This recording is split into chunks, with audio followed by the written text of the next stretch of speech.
Good morning students. ఈరోజు ఈ వీడియోలో 9th క్లాస్ ఎస్ఎల్ తెలుగులో రెండవ పాఠం మనిషి మారాలనే పాఠం యొక్క ఎక్స్ప్లెనేషన్ తెలుసుకుందాం. నా వీడియో నచ్చి ఉపయోగపడితే లైక్ చేయడం, షేర్ చేయడం, సబ్స్క్రైబ్ చేయడం మర్చిపోవద్దు. ఇప్పుడు పాఠాన్ని తెలుసుకుందాం. చూడండి, మనిషి మారాలి అనే పాఠాన్ని పాలడుగు నాగయ్య గారు రాశారనమాట. ఈ మనిషి మారాలి అనే పాఠ్యభాగ కవి ఎవరు? పాలడుగు నాగయ్య. కింది బొమ్మను చూడండి, ప్రశ్నలకు జవాబులను చెప్పండి. కింద బొమ్మలు చూడాలి, ప్రశ్నలకు జవాబులు చెప్పాలి. కింద ప్రశ్నలు ఇచ్చారు కదా వాటికి. ఈ పై బొమ్మను చూస్తే మనకి ఎంతో బాగా కనిపిస్తుంది. అందరూ ఎంతో ఆనందంగా ఆహ్లాదంగా ఉన్నారు. తాతయ్య, నాయనమ్మ, అమ్మ, నాన్న, పిల్లలు చక్కగా ఆనందంగా మాట్లాడుకుంటున్నారు. ఇక్కడ చిత్రంలో అందరూ కొట్టుకొని దెబ్బలాటలు ఆడుకొని, తర్వాత పోట్లాట్లు ఆడుకొని, ఆ కత్తులు పట్టుకొని, పక్కన వెనకాల ఇళ్ళు కూడా అంటించేశారు. చూడండి, అక్కడ పిల్లలు భయపడుతూ మనకి ఉన్నట్టుగా కనిపిస్తుంది. ఇది ఎంతో ప్రశాంతంగా ఉంది. ఈ చిత్రం ఎంతో విధ్వంసకరంగా ఉందన్నమాట. ఇప్పుడు ఇక్కడున్న ప్రశ్నలకు జవాబులు తెలుసుకుందాం. చూడండి, ప్రశ్నలకు జవాబులు చెప్పండి. మొదటి చిత్రంలో మీ దృష్టికి వచ్చిన అంశం ఏంటి? మొదటి చిత్రంలో మనం ఏమనుకున్నాం? అందరూ ప్రశాంతంగా ఎంతో బాగుంది, ఆహ్లాదకరంగా అంతా కలిసి ఉన్నారు. ఇక్కడ అందరూ కొట్లాట్లు దెబ్బలాట్లు ఆడుకుంటూ ఉన్నారు. తర్వాత రెండోది, ఆ చిత్రంలో ఏం గమనించారు? మనం ఈ చిత్రంలో ఏం గమనించాం? ఇది ప్రశాంతంగా ఉన్నట్లు, ఇక్కడ దెబ్బలాట్లు కొట్లాట్లు ఆడుకుంటూ భయంకరంగా విధ్వంసకరంగా ఉన్నట్టు మనం చూస్తున్నాం. తర్వాత మూడో ప్రశ్న, మీరు ఎటువంటి దృశ్యాన్ని ఇష్టపడతారు, ఎందుకు? మనం ఏ దృశ్యాన్ని ఇష్టపడతాం? జనరల్గా ఇలా ప్రశాంతంగా ఉన్న దృశ్యాన్ని ఇష్టపడతాం. ఇలా భయంకరంగా ఉన్న వాతావరణాన్ని కానీ మనుషులు కానీ మనం ఎవరిని ఇలాంటి వారిని మనం ఇష్టపడం. తర్వాత నాలుగో ప్రశ్న ఏంటి? మీరు గ్రహించిన తేడాలను తెలపండి. మీరు ఈ రెండిట్లో ఈ తేడాలు గమనించిన తేడాలు ఏంటి? ఒకటి, ఎంతో ఆహ్లాదకరంగా ప్రశాంతంగా మంచి కుటుంబ వాతావరణంతో ఉన్న చిత్రము. ఇక్కడ విధ్వంసకరంగా అందరూ పోట్లాడుకుని కొట్లాడుకుని దెబ్బలాడుకున్న చిత్రం మనకు కనిపిస్తుంది. దీనిలో మనం ఏ చిత్రాన్ని ఇష్టపడతాం? మనం ఈ మొదటి చిత్రాన్ని మనం ఇష్టపడతాం. మనం అందమైన దృశ్యాలను మనం చూసినప్పుడు వెంటనే ఇష్టపడతాం, అంతే తప్ప ఇలాంటి భయంకరమైన దృశ్యాలను మాత్రం మనం ఇష్టపడం కదా. నెక్స్ట్, మీరు గ్రహించిన తేడాలను తెలపండి. మీరు ఏం గ్రహించారు? ఈ రెండు చిత్రాల్లో తేడాలు ఏమున్నాయి? ఇక్కడ ఎంతో ప్రశాంతంగా ఉన్నారు, ఇక్కడ దెబ్బలాడుకుంటున్నారు. తర్వాత ఇక్కడ చక్కగా కుటుంబ వాతావరణం, చక్కగా మాట్లాడుకుంటున్నారు అందరూ కలిసి, ఇక్కడ పోట్లాడుకుంటున్నారు. ఇలాంటివి మీరు ఇంకా గమనించిన విషయాలు కూడా చెప్పవచ్చు. కింద పాఠం ఉద్దేశం అంటే పాఠం ఎయిమ్ అన్నమాట. మనిషి మనిషిగా మారాలి. మనిషిలో ద్వేషం, అసూయ, మూర్ఖత్వం వంటి చెడు గుణాలు ప్రవేశించకుండా చూసుకోవాలి. మంచి గుణాలను అలవర్చుకోవాలని తెలియచెప్పడమే ఈ పాఠం ఉద్దేశం. ఈ పాఠం ఉద్దేశం ఏంటి? మనిషి మనిషిగా బతకాలి. మనసులో ద్వేషం, అసూయ, జలసి ఇలాంటివన్నీ కూడా వదిలేయాలి.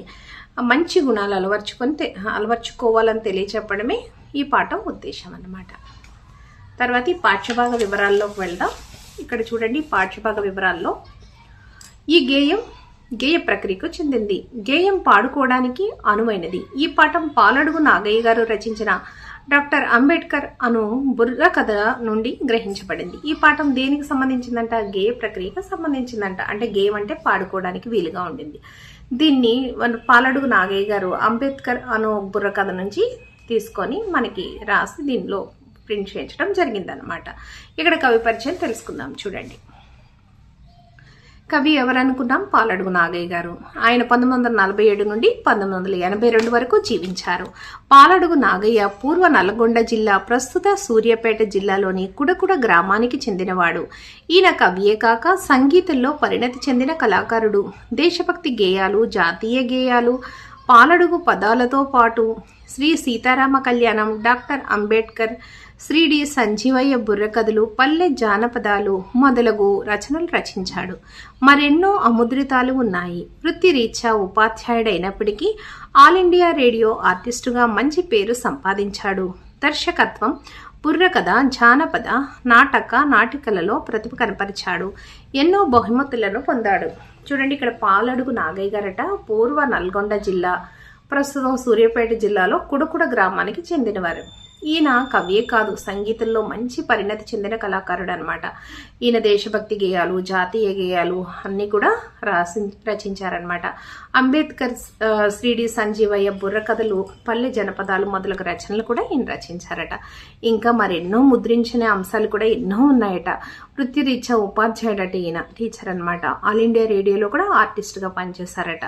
ఈయన బుర్రకథ, జనపద, నాటికల్లో ప్రతిభ కనపరిచి ఎన్నో బహుమతులు అందుకున్నారట మన ఎవరు పాలడుగు నాగయ్య గారు.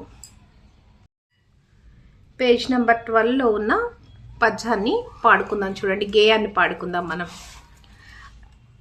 మనిషి మారాలి, మనిషి మనసు మారాలి, మనిషిలోని ద్వేషాన్ని మాసిపోవాలి, మమత పండాలి, మనిషి మనసు నిండాలి, మనిషిలోని మదమాగ్ని మాపివేయాలి, శక్తి పొంగాలి, మనిషి యుక్తి నిండాలి, మనిషిలోని అసూయ మాసిపోవాలి, మనిషి మారాలి, మనిషి మనసు మారాలి, మనిషిలోని ద్వేషాగ్ని మాసిపోవాలి.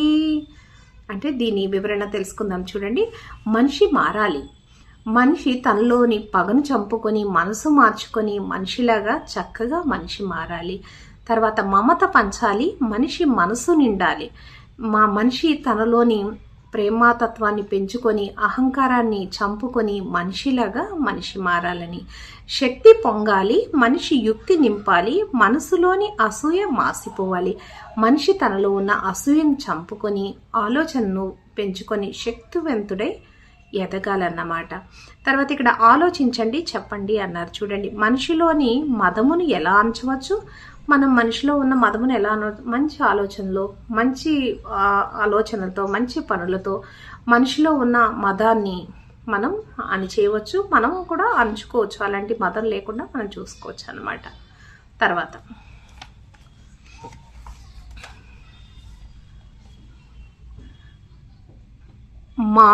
మాట వదలాలి, మనిషి బాట గూర్చాలి, మనిషిలోని మూర్ఖత్వపు రూపు మాపాలి, చేత చేయాలి, మనిషి రాత రాయాలి, మనిషిలోని కోరికలను మాయం చేయాలి, ప్రేమ పొంగాలి, మనిషి ప్రియము నింపాలి, మనిషిలోని పాపాగ్నుల మటు మాయము చేయాలి.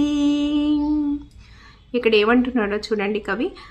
మాట వదలాలి, మనిషి బాట గూర్చాలి, మనిషిలోని మూర్ఖత్వపు రూపు మాపాలి. అంటే మనిషి తన మూర్ఖత్వాన్ని వదిలి తెలివైన మాటలతో మంచి బాట వేసుకొని జీవితాన్ని తీర్చిదిద్దుకోవాలని. చేత చేయాలి, మనిషి రాత రాయాలి, మనిషిలోని కోరికలను మాయం చేయాలి. అంటే మనిషి తనలోని దురాశను వదిలి మంచి పనులతో భవిష్యత్తును, తన ఫ్యూచర్ని మార్చుకోవాలని. ప్రేమ పొంగాలి, మనిషి ప్రియము నింపాలి, మనిషిలోని పాపాగ్నులు మటుమాయము చెయ్యాలి.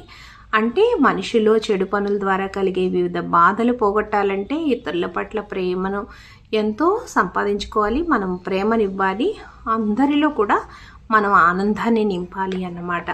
ఇక్కడ ఒక ప్రశ్న ఇచ్చారు, దానికి జవాబు చెప్పుకుందాం, చూడండి, ఆలోచించండి, చెప్పండి. చేత రాత మధ్య సంబంధం ఏంటి? చేత అంటే చేతుతో చేసే పనులు, రాతలు అంటే మనం రాసే రాతలు. కాబట్టి మనం చేతులతో మంచి పనులు చేయాలి, అదేవిధంగా రాతలు కూడా సమాజానికి అందరికీ ఉపయోగపడే లాంటి రాతలు రాయాలని. ఈ రెండింటికి మంచి సంబంధం ఉంటుంది కదా. మంచి రాతలు రాస్తూ మంచి పనులు చేస్తూ ఉంటే అంత సమాజానికి, సంఘానికి, అందరికీ కూడా మంచిది జరుగుతుందన్నమాట. ఇది ఈ పాఠం యొక్క వివరణ. ఈ వీడియో నచ్చితే లైక్ చేయండి, షేర్ చేయండి, సబ్స్క్రైబ్ చేయండి స్టూడెంట్స్. Thank you.